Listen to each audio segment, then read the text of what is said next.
Maintenant donc au football avec la belle victoire du TFC 2-1 face au Mans. On ne va pas dire que c'était un hold-up, Nicolas, on va seulement dire que le TFC a été ultra réaliste. Mais oui, une très bonne défense, on se projette vite vers l'avant et deux premières occasions de but, après on tient et puis voilà, c'est pas forcément très beau mais ça marche et surtout après le désastre de l'année dernière, ça fait du bien.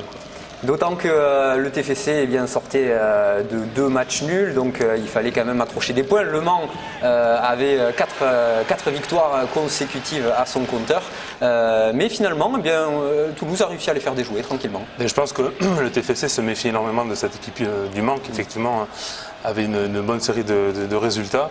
Et je pense que cette saison, le TFC va jouer un petit peu comme ça, groupé derrière et puis jouer en contre-attaque. Je pense qu'à l'extérieur, ça va se jouer énormément sur ce schéma-là. De toute façon, c'est un peu la philosophie quand même prônée par Alain Casanova. Quand il est arrivé, il a dit le foot, ça commence d'abord derrière, en défense, on ne laisse rien passer.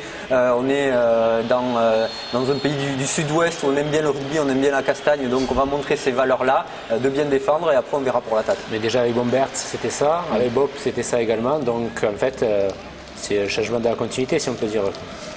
Cette équipe du Mans, vous l'avez trouvé comment? Parce qu'il y a eu la réaction d'Anthony Le Tallec qui a réussi, on est en train de le voir, une superbe reprise pour réduire la marque, mais ensuite peut-être un peu trop timoré. Je pense qu'ils sont surtout tombés sur une équipe de Toulouse très réaliste, comme le disait Nicolas, et visiblement l'axe entre les deux Norvégiens a été bien coupé, et du coup je pense qu'ils ont été ils ont été un petit peu embêtés sur ce côté-là. Ouais. Le fameux axe Elstadt-Stromstad qui avait posé des problèmes à tant de personnes. Alors dans cette rencontre, on peut mettre quand même une personne en exergue, c'est le gardien de but toulousain Cédric Carasso, qui depuis le début de saison n'avait pas été exempt de tout reproche sur certains buts. Hier, en tout cas, il a rassuré toute sa défense. Et en fait, depuis qu'il a pris ce but un peu casquette contre le Havre, c'est-à-dire la deuxième journée, depuis lors, il est irréprochable, quoi. Il s'est parfaitement rétabli. Il a fait comme n'a oublié Nicolas Douchez et franchement, c'est très efficace. Il apporte beaucoup de sérénité à une défense déjà solide. Donc, ça contribue à faire du TFC un club qui bétonne pas mal, quoi.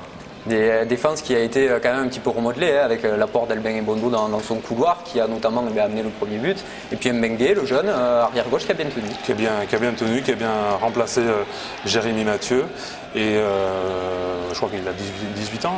Il a 20 ans, je crois. 20 ans, ouais, c'est un jeune très prometteur et qui à mon avis va nous montrer encore de belles choses. Il y en a un autre qui montre des belles choses, c'est quand même Étienne Didot aussi. Il est arrivé à l'intersaison, on connaissait son passé de capitaine avec Rennes, et depuis qu'il est arrivé, j'ai l'impression que c'est vraiment le boss au milieu de terrain.